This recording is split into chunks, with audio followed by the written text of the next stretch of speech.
Sa kagustuhang makatakas mula sa gulo sa Marawi, ilang residente ang napilitan lumangoy sa ilog para makatawid sa ligtas na lugar. May ulat on the spot si Cedric Castillo. Cedric.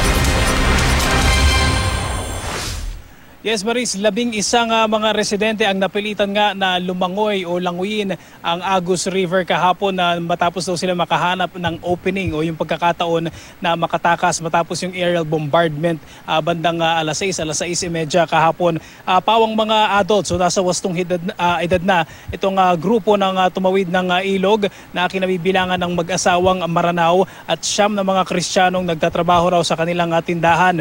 Naisipan daw nila na languyin na lang ang ilog para makaiwas nga sa bakbakan. Ang leader nung kanilang pangkat, ayaw niyang nakiusap siya na wag nang ibigay yung kanyang pangalan, ay sinabi na may contact daw siya doon sa isa sa mga taga-Marines na nag-advise daw sa kanila na kailangang lisanin na nga yung kanilang lugar matapos yung bombardment kahapon dahil meron pa ring plano daw di umano na magpatuloy yung bombardment. Sa sobrang pagod, sobrang gutom at takot daw ng kanilang dinaranas para marating ang kabilang pampang ng Agus River dahil sabi nga nila is na masyado na raw masakit daw sa tenga yung tsaka yung pangamba daw sa patuloy na bombardment nitong mga nakarang araw.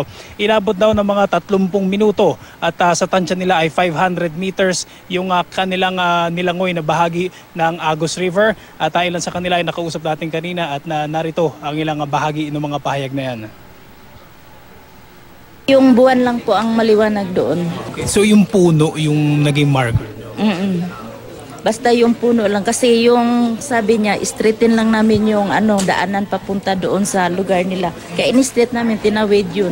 Nagbulong-bulungan po kay hindi pwede ang malakas kay marinig kami ng mga ISIS. Yung doon kami sa bahay naisip namin na hindi kami makasurvive kay yung pumutok yung bomba na ang lakas. Hindi kami makahinga para kami matruma. Hindi kami makakain. Kung umuulan, makakain kami. Kung dili umuulan, di kami makakain. Maris, kaninang umaga ay sumailalim na nga sa stress debriefing itong grupo at nagkaroon din ng mga basic na mga medical checks sa kanila dito naman sa loob ng Kapitolyo. Maris. Cedric, matanong ko lang, base din ba sa kwento nitong mga nakausap ninyong mga residente na lumikas, marami pa bang ibang mga residente na naiipit dun sa lugar na pinanggalingan nila? Wala silang nabanggit na ganyan, Maris, kasi ang nasabi nila sa atin ay sa loob daw ng at abot sa mga 18 days ay confined sila dun sa bahay nila. Bulong-bulungan na lang daw kung sila mag-communicate, hindi pwede sila magingay, hindi rin daw nilalakasan yung pag maglalakad sila, lagi sila nakatago sa pangamba na baka meron daw mga miyembro ng Maute dun sa area. So as to the presence, kung meron man na mga civilian ba na nandun sa kanilang area, ay hindi naman nila nabanggit, Maris. Maaari mo ba kaming bigyan, Cedric, ng update kaugnay dun sa ibinalita mo rin na aerial bombardment? Magmula kagabi, may mga reports na mas tumitindi pa lalo. Meron ding target na sana by Monday, which is the Independence Day, ay talagang mapalaya na ang buong Marawi. Cedric. Yung target na yan na Maris na sa Independence Day, yan yung paulit-ulit na bulong-bulungan, bali-balita dito. Although wala talaga tayong makitang konkreto from our end, wala tayong makitang konkretong plano ng military natin. Pero Maris, napansin natin na particularly kahapon ay siguro ikukumpara natin, matindi talaga yung bakbakan kahapon. Buong araw, malakas yung palitan ng putok. Nandiyan yung mga Gatling gun, yung mga machine gun nila, yung mga sniper fires at lalong-lalo na yung aerial bombardment kahapon. Siguro nagsimula yan ng mga around before lunch hanggang sa mga bandang 6 p.m. Nakikita natin yung mga aeroplano nila ng military naglalaglag ng mga bomba. Normally, nung mga nakarang araw, around 3 o'clock, 3:30, mga 1 hour, 2 hours lang yan yung aerial bombardment. Pero kahapon ay masasabi natin siguro mga 1/4 o kalahating araw yan, Maris. Meron na rin ba kayo impormasyon or update na maibibigay sa atin kaugnay dun sa mga sundalo raw na killed in action and wounded in action?